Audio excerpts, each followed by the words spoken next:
ဒါကတော့ခလုတ်နှစ်ခုတူးကိုင်းနဲ့မီးနှစ်ပွင့်ပေါ့နော်အဲ့ဒါကိုသူကတက်ဆင်ပြမှာဗျသူကဒီမှာ main ကျိုးနှစ်ပင်ရှိမယ်ခလုတ်ကလာတဲ့ line တွေ neutral တွေရှိမယ်ပေါ့နော်ပထမဦးဆုံးကျွန်တော်တို့ဒီ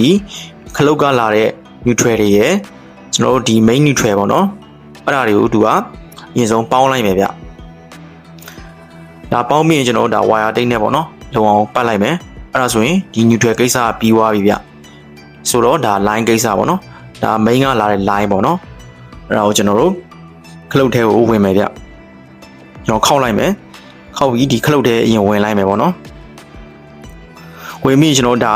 connection ပေါ့နော် connection တစ်ပင်ထပ်ကူးလိုက်မယ်ဒီခလုတ်ထဲကိုပဲ